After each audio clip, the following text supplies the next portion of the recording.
So, the topic that we have considered or we are considering, we have asked ourselves to what extent does nature or nurture influence creativity and innovation? And now we have understood that creativity and innovation provide a deeper understanding of concepts. For teachers and schools, employing a creative, experimental form of teaching, develop thinkers who are capable to explore their varied interests, utilizing their own strengths. So it turns out that creativity is one of those things that is very much influenced by nature. Yes, some people, for whatever reason, are more creative by nature. So nature can enhance creative ways of thinking, and nature helps with recharging directed attention needed when developing ideas.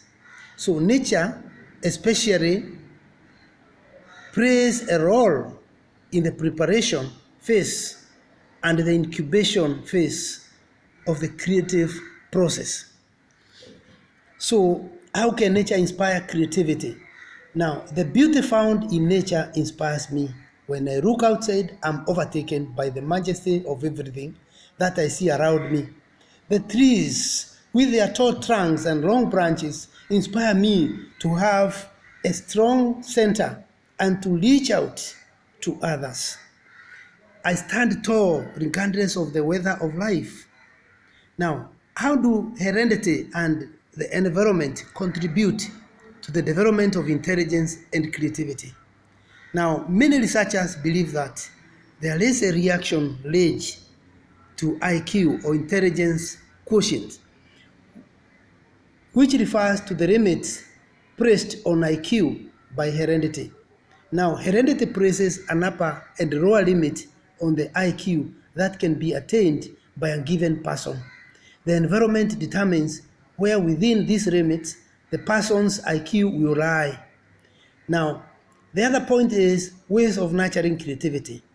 We can pursue these ones, that is 10 ways at least. So, in looking at the ways of nurturing creativity, one, we will pursue interests that energize you. That is, do things that light you up inside and give you natural energy. Some tasks naturally drain us, while others fill us with amazing energy. Find what things work for you and make a point to do them every single day to boost your energy and nature creativity, and nurture, not nature now, and nurture creativity. Number two, as a way of nurturing creativity, take time out for regular meditation and reflection, so that when you meditate, you calm your mind, allow the endless chatter to subside, and give yourself a chance to refresh. Number three, experiment with creative materials. Third way of nurturing creativity is experiment with creative materials. That is, take some time out to experiment with your creative materials. You don't need a master plan or end goal. Just play, P-L-A-Y, play, and see what happens. You'll be surprised at what comes out. Every time you experiment creatively, you are nurturing and growing your creative capacity. Number four, how to nurture creativity. Get plenty of sleep. So, that is, getting a good night's rest is essential to nurturing your creativity and boosting your intuitive awareness. Good rest helps the mind to function at full capacity and makes you sharper and more open to creative opportunities throughout the day. Now, you see, some people have a tendency to wrongly assume that sleep is not important. They just want to work throughout the night and don't rest during the day. Of course, if you work at night, you can rest during the day so that your creativity is nurtured. you know, a sleepy person cannot be creative. So you must have plenty of sleep. Another thing of nurturing creativity, the fifth point is do something special for yourself once a week. Let me explain. So do something just for you once a week. When you are rushing from one thing to the next, you often don't give yourself the opportunity to indulge, but it is important that you do. It could be a trip to a local art gallery, morning tea at your favorite cafe, or just an afternoon spent reading a good book at the park. The other one is indulging yourself. Once a week, will provide some much needed creative inspiration and the calmness of mind to take it all in. Even group meeting, okay? Even group meetings so that you are not bored. Even meeting sometimes your former classmates, alumni groups. It is good for nurturing creativity. It makes you break from the monotony of the things you do. Number 6, to nurture your creativity, spend some time in nature itself, mazingira, environment. Spend some time in nature. So give yourself the gift of time in nature. It could be anything from a leisurely walk along the beach to a hike through the mountains. So get out there and experience everything our wonderful world has to offer. The benefits to your creativity and intuitive awareness are limitless. Number 7, in nurturing creativity, take up a hobby just for fun. So making fun is not going backward or moving backward, as some people may want to make us believe. That's another point. Not everything you do needs to be tied to a goal or special outcome. Take up a hobby just for fun and enjoy the moment for what it is. By living in the moment, you will boost your awareness and facilitate the flow of creative ideas. So don't tire yourself complaining over this, being broke, the economy, the inflation. It is there for all of us. But also take a hobby, even if it's a walk, even if it is reminding yourself your best friends, the people who make you laugh, people who makes you feel you are somebody. Even you can make sometimes a call for, if you know these are fellows who not stress you with information that will make you unhappy. That is it. Number 8, exercise your imagination. Exercise your imagination. To nurture creativity, exercise your imagination. By giving yourself a fun creative challenge every day. A fun creative challenge every day. Give it to yourself. Now, a great way to start is with this simple game. Simply pick a random word like cat and a random creative medium like painting, and give yourself the challenge of creating something with those 2 parameters in mind. Exercising your imagination every day will nurture creativity and boost your creative abilities long term. Number 9, and 9th point of nurturing creativity is start a daily yoga practice. And I should say, a daily yoga practice will center you while fulfilling the needs of your mind, body, and spirit. Yoga is a great way to nurture creativity by clearing the clutter from your mind. It will also gradually improve your intuitive awareness. The last point on how to nurture creativity is read every day. Don't sleep before you read something. Whether it's a piece of newspaper, whether it's a book that builds your self-esteem, read it. Read something always. Make your mind or your brain an exercised brain.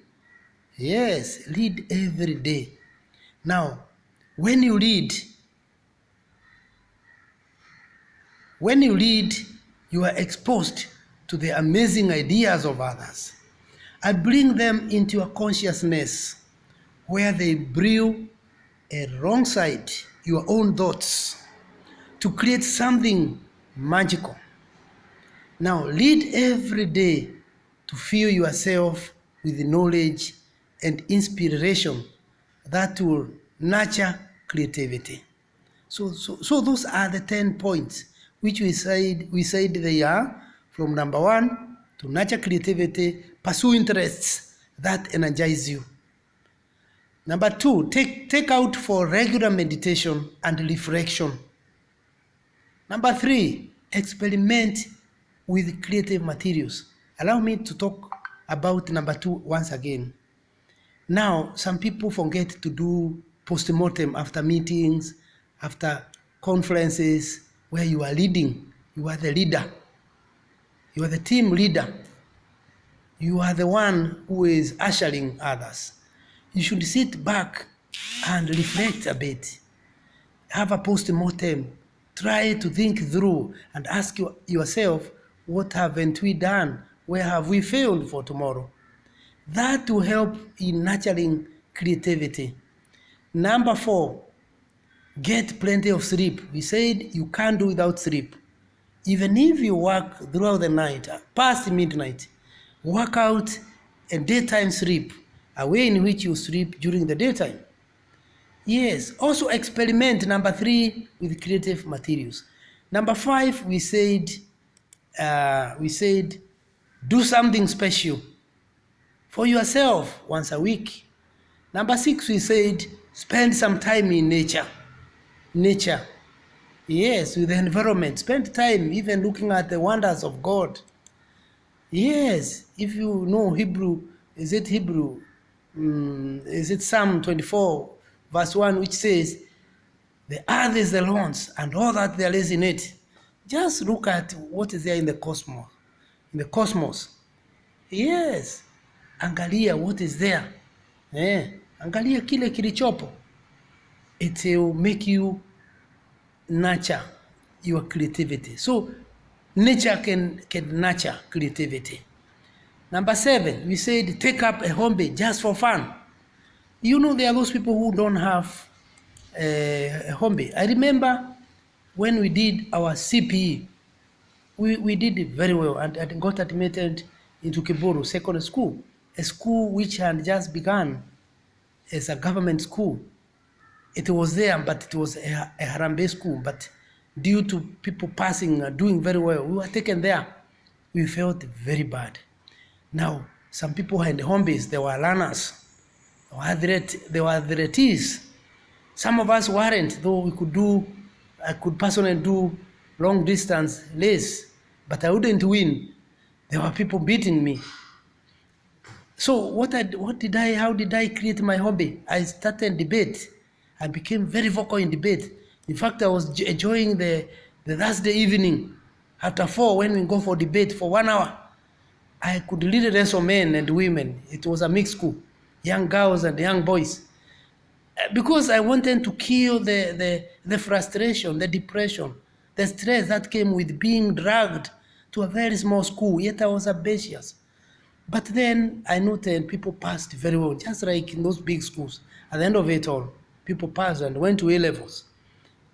More than half the class. Now, we said that, so fun is good. Debate was my hobby, my fun.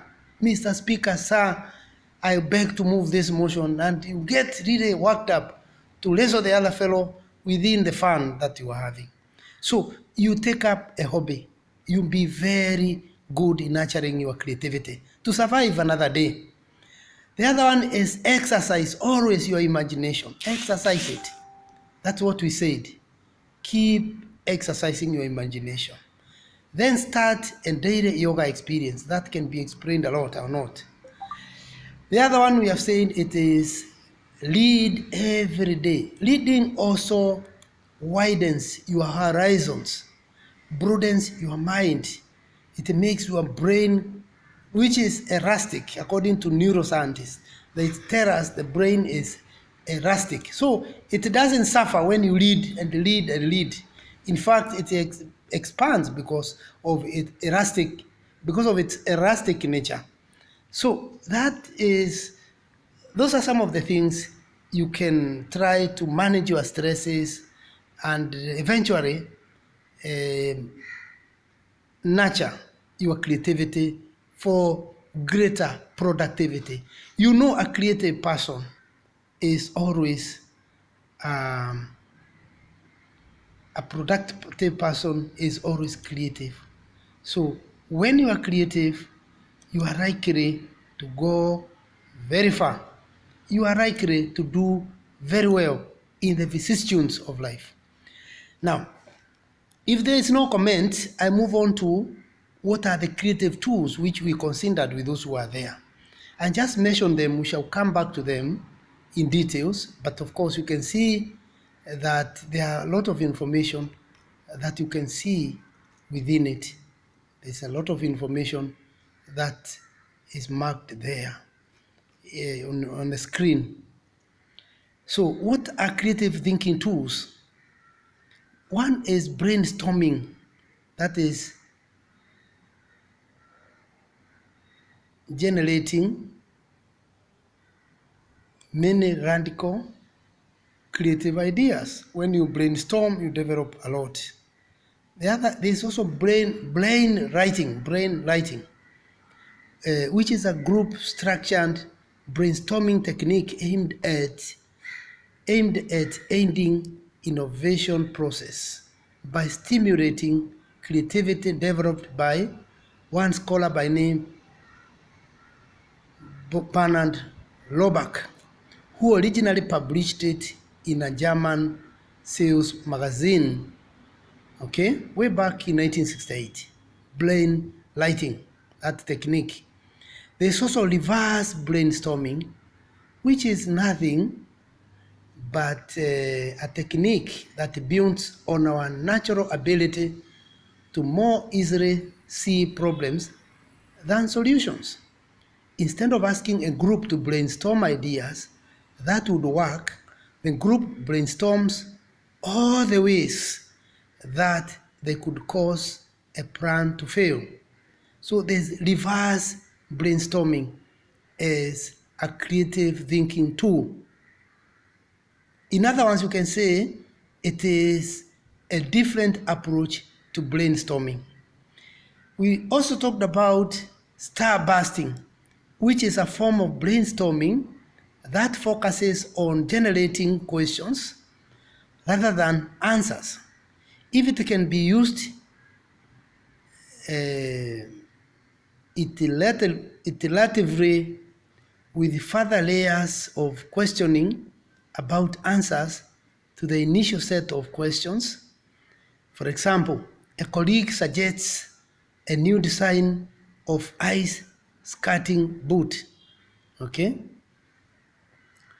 The other one is the Charit procedure. What is it? As a creative thinking tool, the Charit procedure works by organizing people into smaller groups. You then brainstorm ideas in one group at a time until all groups have had the opportunity to brainstorm, and in so doing, you use the output from each group session as input to the next meeting. The other one is Crawford's script writing method, and that is, it involves handing out strips of paper which are used by participants to write down their ideas. At the start of the meeting, you need to highlight in detail the problems or topics that are going to be addressed and the time limit that you join or you allocate to each one of the people in that meeting. That's Crawford, a person named after one scholar by name Crawford. The other one is round bean brainstorming. Round bean brainstorming as a creative thinking tool is an activity in which ideas evolve as they are passed from one person to another person. The power of this round bean method is that ideas emerge from corrective input. Everyone takes a turn. As you inherit another's idea, think critically about what you are given, but don't let it limit your own thinking. Thus, round bean option is a technique for generating and developing ideas in a group brainstorming setting. The last tool is of creative thinking tool. The last creative thinking tool is raw storming. Now, raw storming is an evolution of brainstorming whereby you take on another identity, and this taking of another identity as an idea in creative thinking tool was developed by one man in 1985 by name Griggs and described by another one in his works, Van Goede, in 1988. It's all about viewing problems and solutions from a different standpoint. One can try another identity. Obviously, this can be done many times for many different characters. If no question, we'll have to stop there. Any question or comment? Any question? So the last thing to say as we wind up is, how do you develop creative thinking itself? It's more or less what we have just done there. You develop creative thinking through brainstorming ideas. So brainstorming sessions can go a long way in generating ideas. The other one is role play scenarios. Now, you see, role play is defined as pretending to be someone else or pretending to be in a specific situation that you are not actually in at the time. An example of role playing is when you pretend that your friend is your boss and you have a practice conversation in which you ask for a raise. A role play interview is an exercise where candidates act out a scenario with either group or an interviewer to determine how suitable the candidate is for a particular role. So role plays test how candidates might approach difficult situations that frequently occur in, for example, business world. The other one that you are seeing on your screen is reframe the issue. Reframing the issue is also part of developing creative thinking. How do you reframe? One example of reframing is redefining a problem as a challenge. Such a redefinition activates a different way of being. Problem has a heavy quality to it, while the notion of a challenge is enlivening.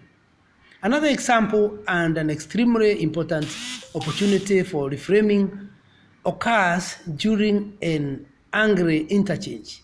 When you are so annoyed, you reframe. So you can reframe so that you may cool the temperature and don't use the ones that hurt other people. And that reframing can come especially when you have a very bitter exchange. The other one, as we end the lecture, on how do you develop a creative thinking is make the most creative flow. Make the most creative flow. Flow, you know what that means. Something that has a chronology, something that has a consistency. Okay, the other point on developing creative thinking is stay open-minded and flexible. Don't close your mind. If you close your mind to new ideas and you want to emphasize on the law says, the bylaw says, can you exploit the legal loopholes just as a lawyer would do in court? Yes, in order to have his client or her client win. So stay open-minded and flexible, not what we called the other time in critical thinking, functional fixation, where you don't move from where you are, from your position. You remain tied there without changing. That is dangerous. The last one is keep your ego out of it. So that is it. End of the lecture. Any comment?